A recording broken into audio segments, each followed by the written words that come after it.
Good morning, everyone. Today we will start chapter 3 Human Development. In the book Fundamentals of Human Geography, you have gone through about the concept of human development. Development basically is a positive growth. It's not like growth, because growth can have a neutral value. It can be positive and negative, but development is always value positive. And the definition of human development have been defined by different geographers time to time. There are four pillars of human development have been described in the human geography. One is equity, sustainability, productivity, empowerment. In this chapter, we will discuss about the concept of human development for India's point of view. Because for human development, there are some indicators which are related to income, education and health. So let us start this chapter with a small story. 60 years ago, Rekha was born in a family of small farmer in Uttarakhand. She helped her mother in household chores while her brother went to school. She used to stay at home to do household chores with her mother, and her brother used to go to school. She did not receive any education. She was dependent on her in-laws after she was widowed immediately after marriage. She was uneducated as well. After marriage, she turned widow. She could not be economically independent and faced neglect as she was uneducated and dependent. Her brother helped her to migrate to Delhi. For the first time, when she reaches to Delhi, because a girl who had grown in a small village of Uttarakhand, which is located in a remote place, Delhi could be a very attractive place. She traveled by bus and train was exposed to a large city like Delhi.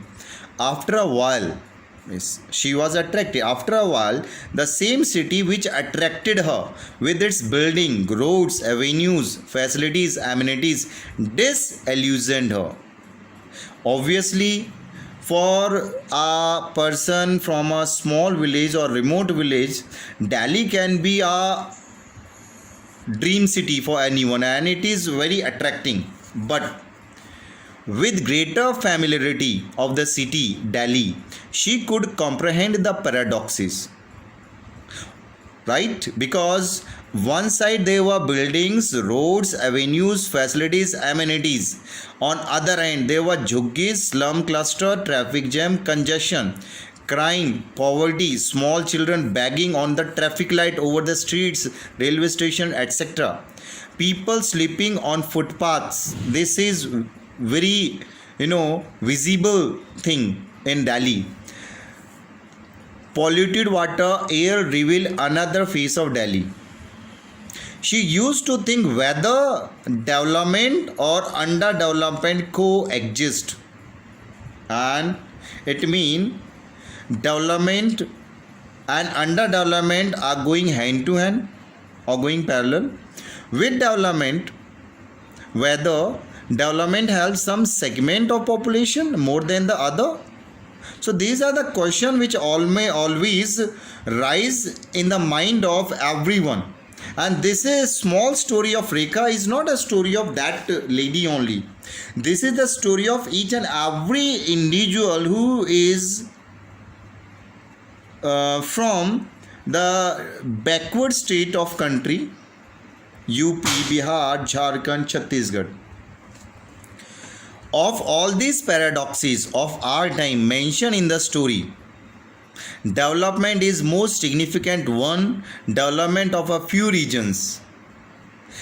individual brought about a short span of time lead to poverty, malnutrition for many, along with large scale ecological degradation, right? As for four pillars of human development, we need very first is equity. Development should be equal to all. It should affect everyone. But the kind of development we have seen in our country since the independence, there are paradoxes. There are places which are highly developed. There are people who are ultra rich. On the other side, there are places as well which are very backward without any facilities, and a large segment of population is very poor. Apparently, it is believed that development is freedom. It is felt by the scholars like Dr. Mehboobull Haq, who proclaimed the concept of development. According to him, development is all about enlarging people's choice in order to lead long, healthy lives with dignity. So this is development, which means freedom, which is often associated with modernization, leisure, comfort and affluence. In present context, today, development related to computerization, industrialization, efficient transport and communication network, large education system, advanced and modern medical facilities, safety and security of individual, etc. are considered as the symbol of development. And every individual, community, government measures its performance or the level of development in relation to one, availability and access to some of these things, the facility a person expect.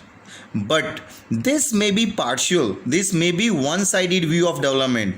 It is often called Western and Eurocentric view of development, because this type of development cannot be defined as development in India type of country. For a post-colonial country like India, colonization, modernization, marginalization, social discrimination and regional disparity extra show the other face of development. So this way, for India type of country, after say more than 70 years of independence, still development is a mixed bag of opportunities as well as neglect and deprivations. In India, there are few areas like metropolitan cities and other developed enclaves that have all modern facilities available to all the small section of its population.